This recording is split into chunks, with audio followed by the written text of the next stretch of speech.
वो सब ऐसे शुरू हुआ जैसे इतिहास ने पहले भी कई बार दोहराया हो।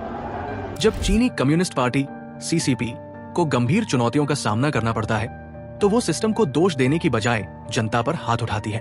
1989 में टियानमेन स्क्वायर के आदर्शवादी छात्रों ने लोकतंत्र की मांग की तो जवाब में टैंकों ने सड़कों पर कब्जा कर लिया और पूरा देश सन्नाटा छा गया। आज उसी कहानी के नए अध्याय गढ़े जा रहे हैं, इस बार सड़कों पर नहीं बल्कि चीन की फैक्ट्री फ्लोर, बोर्डर रूम और सोशल मीडिया पर। चीन की अर्थव्यवस्था इन दिनों खून के आंसू पी रही है।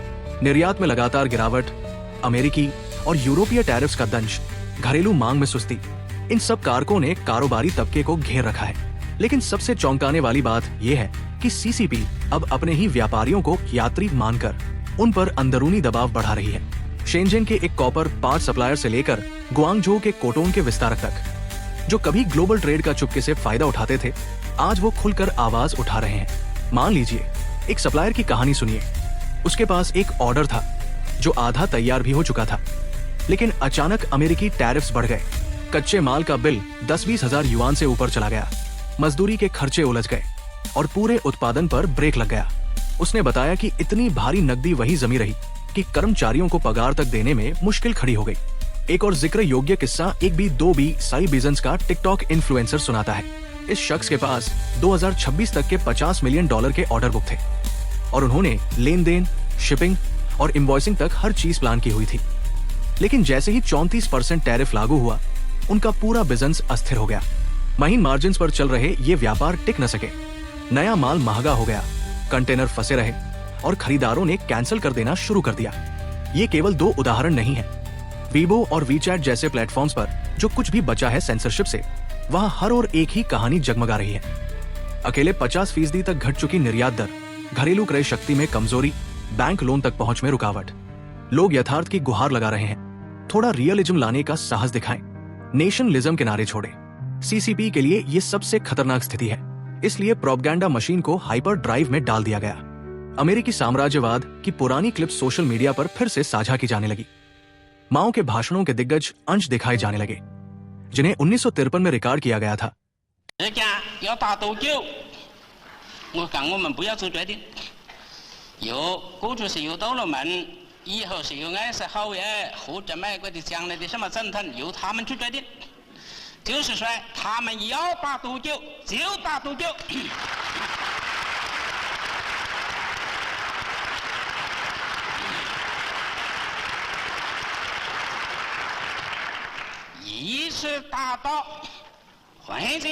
ठीक 2 साल पहले जब महान अकाल की वजह से 50 मिलियन से ज्यादा लोग भूखे मर गए थे, इस विडंबना ने चीन वालों को झकझोर कर रख दिया।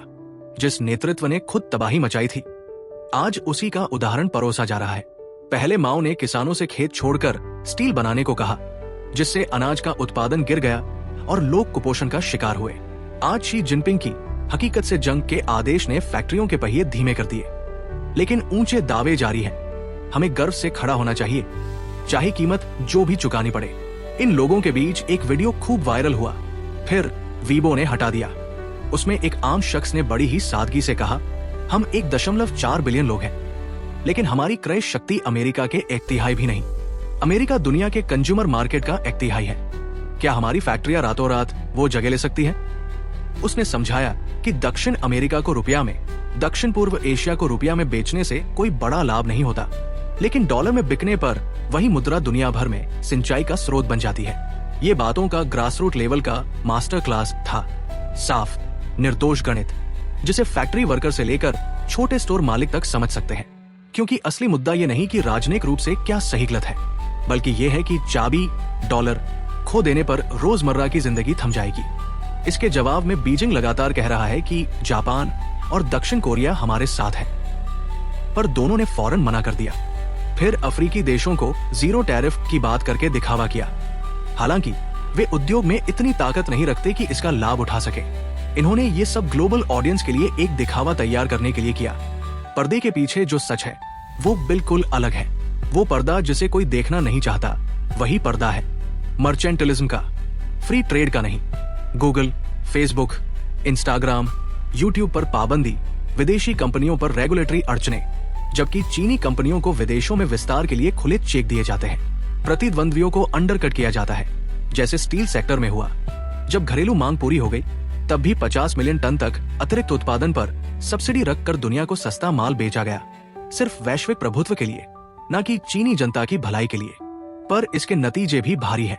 विदेशी कंपनियां बाजार छोड़कर चली गई, स्थानीय उद्योग बुरी तरह प्रभावित हुए, और अब जब दुनिया इन चालों के असर देख रही है, बीजिंग शोर मचा रहा है, पर जो बेशर्मी है वो बेधड़क कानों में चोट कर देती है। सीसीपी खुद को फ्री ट्रेड का रक्षक नहीं बल्कि हथियारबंद अर्थव्यवस्था की योजना बनाने वाला दिखाता है। यहां तक कि जेपी मॉर्गन के सीईओ जेमी डायमंड ने साफ कहा, national security is economic security. ये बात सीधा कहती है, अगर आप अपने दुश्मन की आपूर्ति चेन पर निर्भर करते रहेंगे तो वो आपका हित नहीं देखेंगे। इसीलिए अब दुनिया सोच रही है, क्या फैक्ट्रियां सुरक्षित जगहों पर शिफ्ट होंगी? सप्लाई चेन कैसे डाइवर्सिफाई होगी? देश पूछने लगे हैं, अगर दुनिया का मैन्युफैक्चरिंग इंजन यानी चीन भरोसेमंद नहीं बल्कि प्रतिद्वंदी बन जाए तो क्या होगा? अमेरिका के लिए यह बदलाव दर्दनाक हो सकता है, लेकिन चीन के लिए यह तबाही हो सकती है, क्योंकि अमेरिकी मांग भारत, वियतनाम, मेक्सिको जैसे देशों में शिफ्ट हो सकती है, मगर चीन की फैक्ट्रियां, प्रशिक्षित मजदूर, औद्योगिक जोन वही जमे रह जाएंगे। उनकी नींव अमेरिकी उपभोक्ता पर ही टिकी है, और अगर वो मांग गायब हो जाए तो इसका नुकसान सिस्टम को नहीं, वैसा व्यक्ति करेगा जिसने डबल शिफ्ट में मेहंदी की पंखुड़ियां छांटी होंगी, या जिसने अपने छोटे व्यवसाय के विस्तार के लिए उधार लिए पैसे चुकाने होंगे। यही चुपचाप चलने वाली त्रासदी है जिसे चींटी की तरह दबा कर रखा गया है। और इसीलिए एक कारोबारी ने कहा, अगर हमें अमेरिकी डॉलर कमाने के लिए रेंगना पड़े तो रेंग कर ही सही, क्योंकि गर्व से भूखे मरने से बेहतर है कि हम ये जरूरी सच स्वीकार कर लें। वैश्विक अर्थव्यवस्था में जहां पावर का असली आधार पेचिंग पावर है, चीन को एक ठोस सीख मिल रही है। तुम इंटरनेट सेंसर कर सकते हो, हेडलाइनें बदल सकते हो, लेकिन मैथ से भाग नहीं सकते।